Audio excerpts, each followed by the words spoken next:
Hello everyone, welcome to today's presentation. I am Fatima Jannat. I'm a student of Masters in Electronics program of University of Oulu. Today's presentation will be on illuminating the future printed electroluminescent matrix displays. So for today's presentation, we will be talking about the introduction, the advantages and disadvantages of printed electroluminescent matrix display, the technical solutions, applications, and such more. So for the introduction part, I would like to say that what is printed electroluminescent matrix displays are.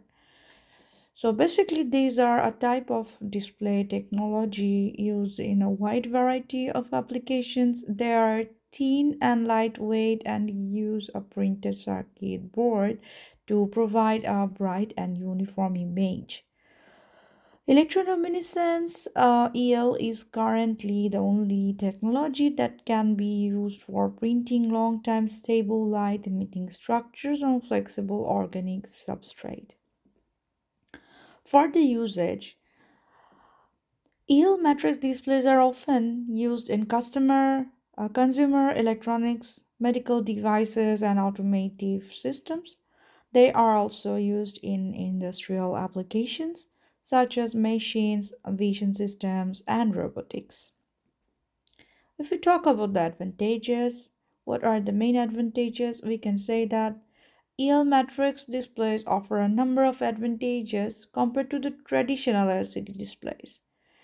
They are basically thinner and lighter and can be used in a wider range of applications. They also provide a brighter and more uniform image. Heel matrix displays are also more energy efficient than traditional LCDs and have a longer lifespan, so it's a very good advantage of this. They are also for more durable. For the durability, these are much better and can be used in harsher environments than the traditional LCDs. If we talk about the disadvantages, we can say that matrix displays have some disadvantages compared to traditional LCDs. They are more expensive and require more power to operate. They are also have a shorter lifespan than the LCDs and are not that bright as the LCDs are. EO matrix displays are also more difficult to manufacture, to be very honest, and require more specialized equipments. They are also more sensitive to temperature and can be affected by changes in the temperature and the humidity. So, these things can affect the EL displays. So, if we talk about the applications, we know that there is a wide variety of applications. For example, consumer electronics, medical devices, and automotive systems. They are also used in industrial applications such as machine vision system, robotics, etc. They are also used for the military applications such as night vision goggles and in aerospace applications such as aircraft displays. They are also used in displays for gaming consoles and other consumer electronics.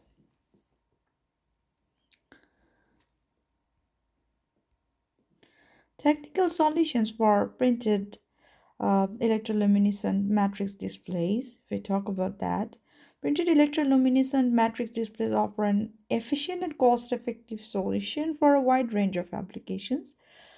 Advanced technologies such as inkjet printing and laser patterning can be used to create complex and integrated design. Then comes to the point of future of electroluminescent displays. The success of technology on the market, however, is strongly dependent on the sensible use cases. Printed electroluminescent matrix displays are the future of display technology. They offer a variety of benefits, including increased brightness, reduced power consumption, and longer lifespans. Additionally, They are lightweight, flexible, and durable, making them ideal for use in a variety of applications. The displays are also highly customizable, allowing users to create custom images and animations. This makes them ideal for use in applications such as kiosks, digital signage, and gaming, etc. Additionally, the displays are easily integrated into existing systems, making them a cost effective solution for any application. Let's see the equivalent circuits and the working mechanism of this electroluminescent displays. Successful design of driving electronics for EL displays requires knowledge of basic physical processes underlying the light emission and a model describing reaction of the EL stack to driver signals. A model of a thin film EL stack produced along using atomic layer deposition, which is ALD, was treated in. So what happens here? Basically, the capacitor C diel denotes the dielectric layer in the EL stack. C FOC is the capacitance for the phosphor layer connected in series to the dielectric. What happens? Two back-to-back Zener diodes defog and represent the function of the phospholayer. If the voltage across the layer exceeds the breakthrough threshold, current in phosphor starts flowing, and electronics moving under action of high electric field gain enough energy to excite luminescent centers to emit light under assumption that the number of excited emission centers is proportional to the following current. Intensity of luminescence becomes proportional to the current in the equivalent diodes. The model was used in our development of driver electronics for printed electronic luminescent displays with a passive matrix, which resulted in a simple driver circuit. The drawback of manufactured display systems was a relatively low achieved contrast, as measurement of light emission showed low contrast was due to additional light peaks that could not be explained by the TFEL mode. Um, so to overcome this problem, it was essential to set up at least a qualitative model describing printed electronic luminescent structure. So test samples were driven from the same sources as electroluminescent elements using, however, a series resistor or a series capacitor to substitute for the missing um, dielectric layer in the stack and to act as a shunt for voltage measurements. The advantage of this slimmed down stack lies in the possibility of measuring the voltage into on the phosphor layer, which is otherwise not possible due to the insulating dielectric layer. The intensity of emitted light was captured using a photodiode followed by the preamplifier with a time constant of approximately zero point 0.5 microsecond. Four voltage signals were recorded during this experiment. So the voltage U1 on the shunt element, either R shunt or C shunt, um, driving voltage U2, the light intensity signal U3, and the output of the signal generator U4. In the principal circuit, in this diagram, we can see in the presentation, these voltage signals are given in the same colors as their oscilloscope traces in the next screenshot I can show you for the next slide. So two oscilloscope screenshots were given to illustrate the conditions for light emission by the phosphor. The upper screenshot was recorded with a shunt resistor C shunt, which was around 1 kilo ohm, and the stack was subjected to a positive pulse of 100 V peak voltage and 20 microsecond duration. U2 green trace. I'm talking about that pulse. It can be seen that light emission with the characteristic time R right is approximately equals to 3 microsecond, which is the blue trace inverted, takes place on both fronts of the pulse.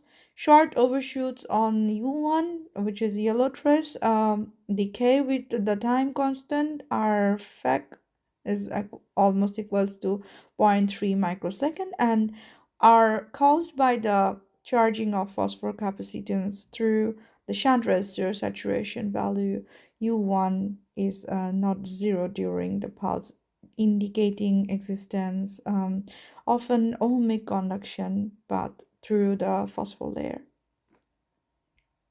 The lower screenshot was recorded as the stack was driven via a shunt capacitor. C shunt equals to, let's suppose, 2.3 nanofarad. In this case, a square wave with amplitude of 75 volt, which was a 150 V peak to peak, and frequency of 1 kilohertz was used as a driving voltage U2, which is denoted by the green. Um, Similar behavior of light emission blue trace can be seen. Short light pulses were generated following every front of driving voltage. Slow exponential rise and fall of the shunt voltage U1, which is denoted by yellow, with R charge is almost equals to 300 microsecond, is due to the charging of shunt capacitor through the ohmic resistance of phosphor. The small steps delta U1 on E1 at the driving voltage fronts are determined by the ratio between the phosphor and the shunt capacitance. So that was all for today's presentation. If we talk about the conclusion part, we can say that real matrix displays offer a number of advantage over traditional LCDs, which includes a brighter and uniform image, thinner and lighter construction, easier, and there will be a long-term lifespan as well. They are also more energy efficient and more durable. So EL matrix displays are more expensive and require more specialized equipment to manufacture, and they are more sensitive to temperature and humidity. So those are also some uh, parameters to be aware of.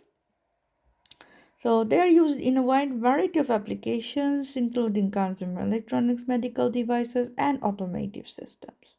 So thank you for listening to this presentation. Have a good day.